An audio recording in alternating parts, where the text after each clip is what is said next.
Hi, today I'm going to share with you my technique for making Mexican tamales. And I want to show this because I have worked on learning or optimizing this technique for a few months now.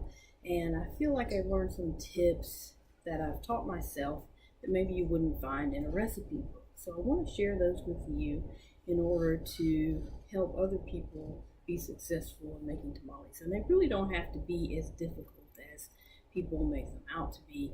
So I'm going to give you the tips that I use, and you can use these if you want. You can do it your way if you prefer. So what you're going to need is 6 cups of hot water, and by hot I mean really, really hot. So this water needs to be boiling basically. So I've boiled my water in the microwave in advance so that it'd be really, really hot. Then 5 cups of masa, 4 teaspoons of baking powder, 2 teaspoons of salt, and a ½ cup of lard or shortening. And then you need some filling, of course, and I'm going to make my filling after I make this video, and then I'll come back and fill the tamales later. And you'll need wax paper or corn husks, and then you'll need some foil pans if you want to use my technique.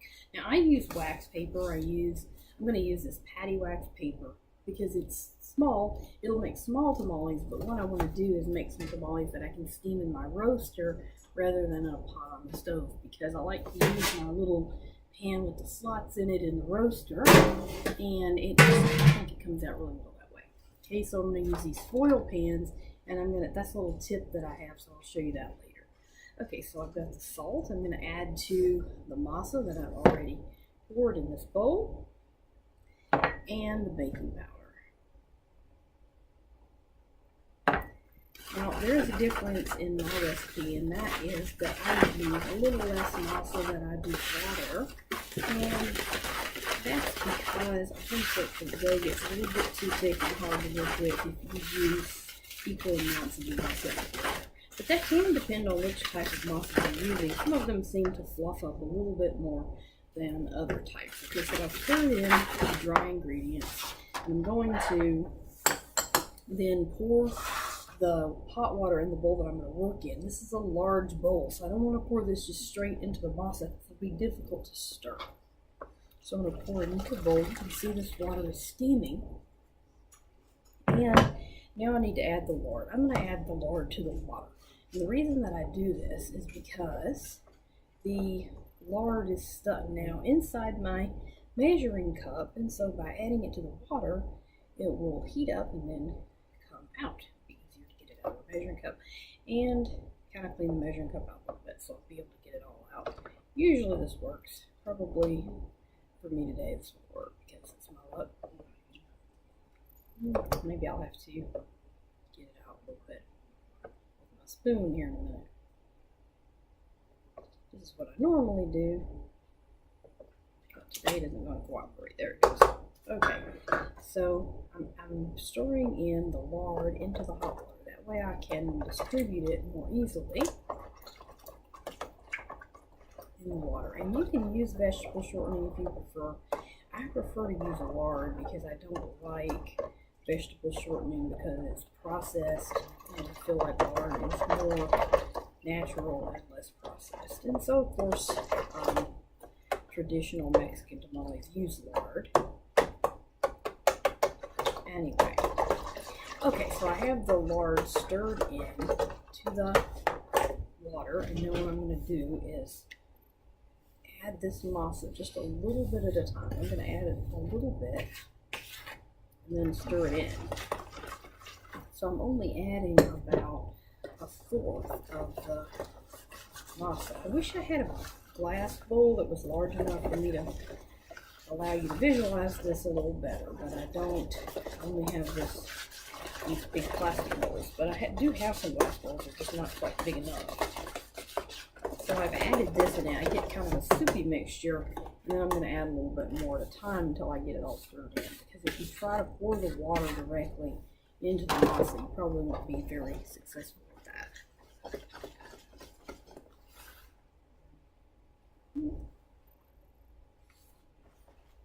And this is already getting pretty thick and more difficult to stir. Now I use a thick wire whisk for this. I've got a spoon handy in case I need it. I can stir it pretty well. And I think the reason that it needs hot water is because if you don't put the hot water in, I found that it just doesn't even cook up right, but it doesn't make a nice firm dough. The dough is grainier and just not as well mixed, and I just have not had good success without heating the water. So boiling that water before you start is the key to making the tamales have a smooth texture.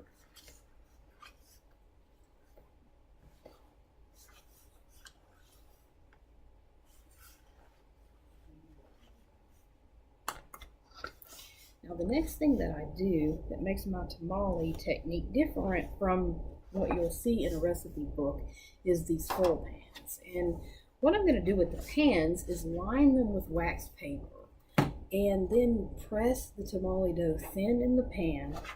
And what I'm going to do then is to allow that dough to cool in the refrigerator. By cooling it in the refrigerator, it's like cooling cookie dough. It'll make it easier to work with. And then what I'll do is I'll be able to slice it and make the tamales. Rather than smearing the tamale dough onto corn husks or wax paper, I'm going to be able to just slice the dough up and wrap it up very, very quickly. It makes this very, very fast process. So making tamales doesn't have to be daunting or difficult. It really isn't that hard. So I'm going to go ahead and let this dough cool down a little bit because it's really, really hot. And while I do that, I'm going to make up the filling, and then I'll get back with you guys in just a few minutes. Okay, I'm back. So now I have my dough. It's been sitting a few minutes, and it has a really nice consistency, a really nice texture. And you'll want your dough, when you've made it, to be pulling away from the sides of the bowl. And that'll indicate that it's done and that it has enough masa in it. And you'll want it to not be too sticky on your fingers, to kind of come away from your fingers. This one's sticking a little bit, but it's still good enough to hold up under conditions of cutting and shaping and that sort of thing. So you don't want it to be so mushy that it's just falling apart. You want it to be about the consistency of Play-Doh. So I do have this sticking in my fingers a little bit, but it's okay. All right, so I've made my filling, and I have that right behind me. So what I want to do, in fact, I'm going to have to go wash my hands real quick. So, okay, so I've made my filling in the cast iron pot, and I've just made a regular taco meat type filling. I've just made a ground beef filling, and normally I use chicken. I don't really like ground beef, but that's all I had, so that's what I'm going to use today. So I'm going to go ahead and line this with wax paper. And also what I want to do is spray with a little bit of cooking spray. Okay, keep it from sticking. Okay, and I'm going to fold about half of the dough out onto the pan. I probably will only need one pan, and you want to try to make this really thin, because if it's too thick, you'll be surprised how thick your tamale will come out in the end after you've added the other things, like the filling and the other layer of dough. Okay, so I'm going to make this first layer pretty thin. But I may not even have enough here to cover this whole pan. I probably should have used a slightly smaller pan. So I don't have quite a full pan of dough here. I just can't get it shaped out that thin. Okay, so next I'm going to add the topping. Go ahead and add the filling. Probably we need to carry this over here.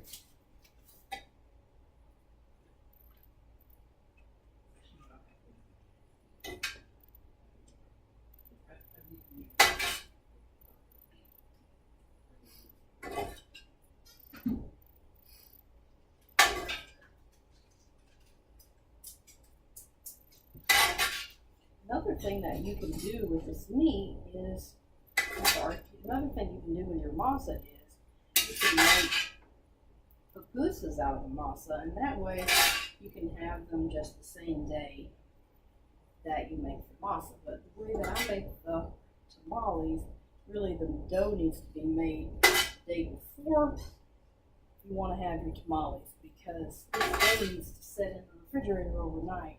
You could do it probably in the morning and then let the dough sit until afternoon if you have time for that.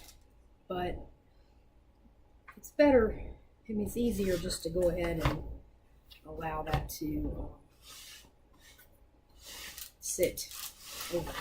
See what I'm going to do. I'm going to go ahead and take the second pan and roll or press the tamale dough out onto the second pan, and then see if I can lay that over on the first pan. Now, I've done this before, but only a couple of times, and it worked out really well. So I don't have that much experience getting it perfect.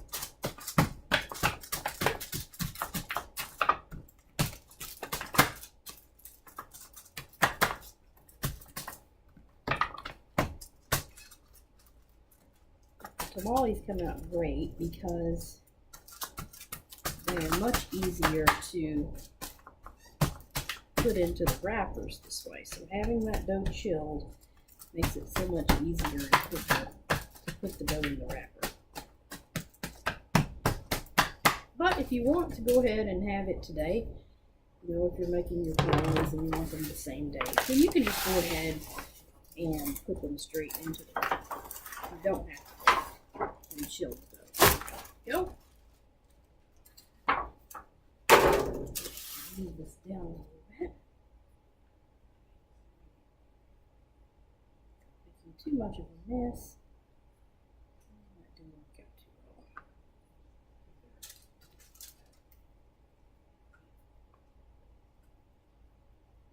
So the final product is not going to be that visible. If you have holes or whatever, that's fine, because you're going to cut these up, wrap them in wax paper, and your little imperfections are really not going to show. So you want to just cover it as much as you can.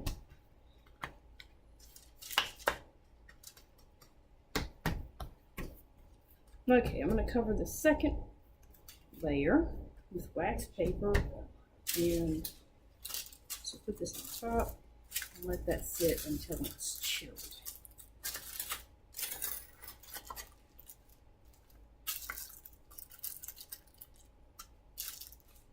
So I'll see you tomorrow. Okay, so I've let my tamale dough sit overnight, and now I'm going to cut my dough into little rectangular slices, and so then I can wrap them with my pre-cut wax paper. Now you can use this kind of wax paper, or you can use, I got this at Sam's, this larger stuff. I ordered this online from Amazon, this patty wax, or you can even cut your own wax paper that you get from the store. But just make sure that you spray each piece with a little bit of canola oil or something so that you can, so that it won't stick. And so I'm going to put this into my roaster in a steaming pan. I got this at a restaurant supply. I actually got this in Memphis, Tennessee when I was there, and I got it from a store called Lid. It's open to the public. It's a restaurant supply. So I don't know where you would get one of these, but it fits nicely in my roaster. So I should be able to get my tamales all in here. And so what I'm going to do, I haven't actually used this particular pan before, but what I'm going to do is stick these skewers in through some of the holes to hold up my tamales as I work, and then I'll cut the skewers off and leave them in there so that I can put that into the roasting pan and have them standing straight up. But obviously you need to steam these, and so I'm going to use some of these mason jar rings in order to provide an offset for my steaming basket. So I'm going to put these in the roasting pan, then I'll pour water in there and I'll steam these. But you have to keep an eye on the water and make sure that it doesn't run out. But you don't want the water touching the bottom of your tamales. You just want to steam them. Okay, so what I'm going to do is cut these up. Now, I've covered these overnight in the refrigerator, so now they are stiffer and can be more easily cut. And another thing that I forgot to tell you is that I used this Badia seasoning for the seasoning in the filling. And the reason that I use this, I use the Fajita seasoning and the complete seasoning in the filling. And the reason that I use this is because it's gluten-free. It doesn't have any wheat in it, and my daughter can't have wheat. She has celiac disease, and that's why I'm making these tamales in the first place. So I do enjoy Mexican food. We do like Mexican food, but I'm making the tamales primarily because my daughter can't have wheat, and so that's a problem. And so I have to make things for her that she can have wheat in them. So what I'm going to do is cut these in such a way that they are about 3/4 of the length of the papers, and I also want them to be pretty thin. So cut them up kind of like you would breadsticks. But you want to be able to fold over the bottom of your paper a little bit, so don't make the tamales as long as you do your paper. You want to have them a little bit shorter than your paper.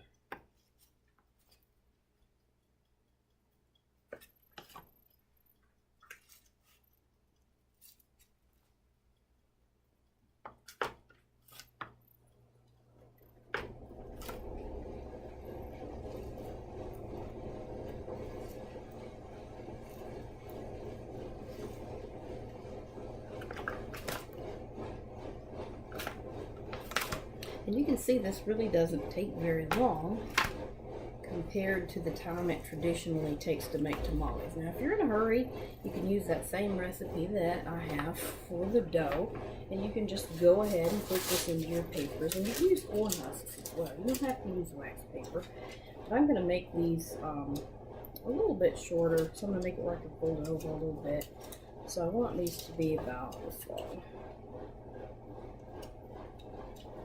Go ahead and bring this on down and measure that, and then measure, and so I'm going to have some kind of short ones down there. That's okay.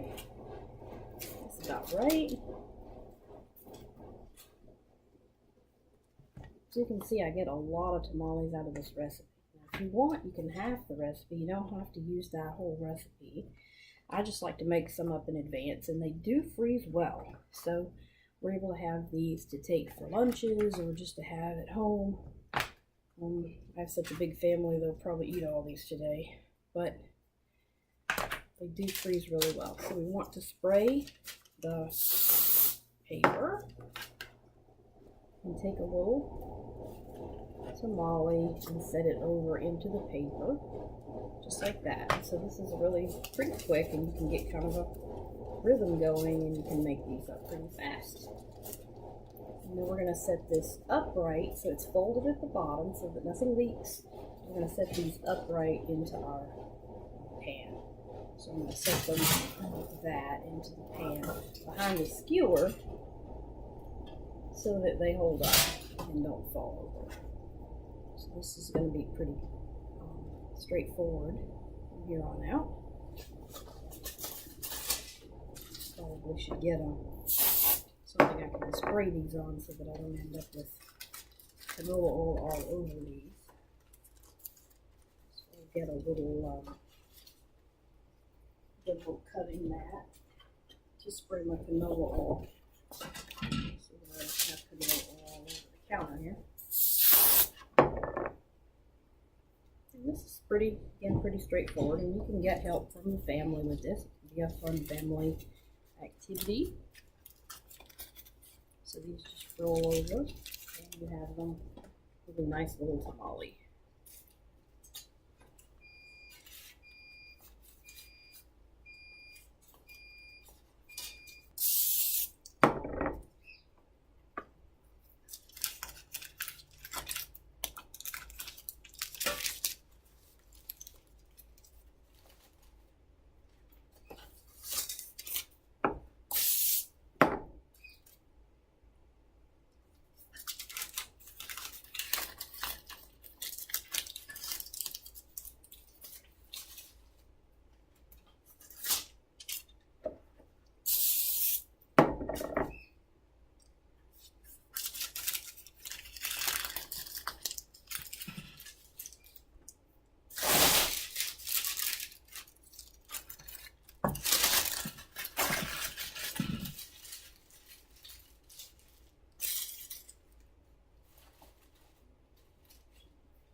Maybe I have enough for one this tamale in this, all this extra dough that I have here. I'm going to stuff it all in this one wax paper. Kind of squish it together so it won't look very pretty, but we can eat it. Somebody will eat it. There's lots of tamale.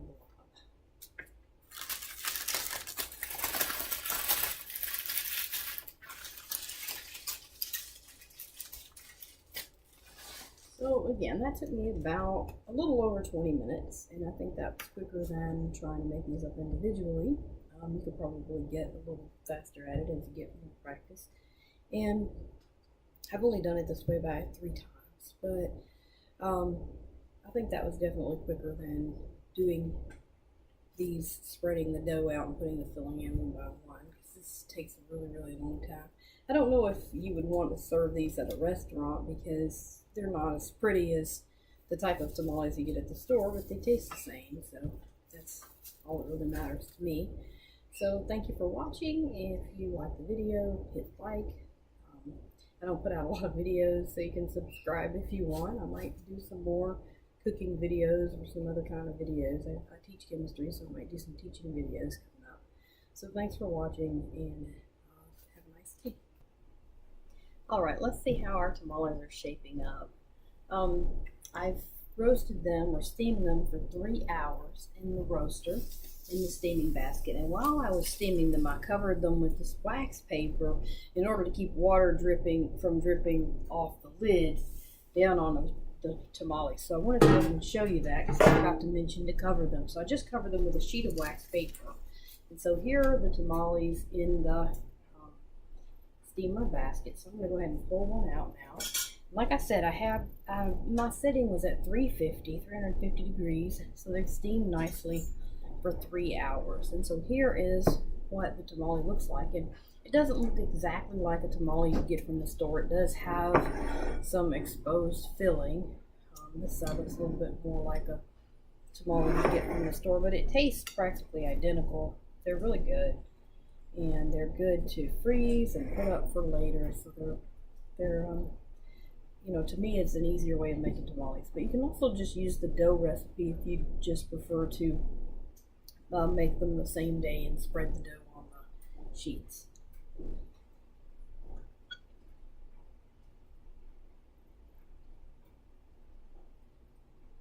But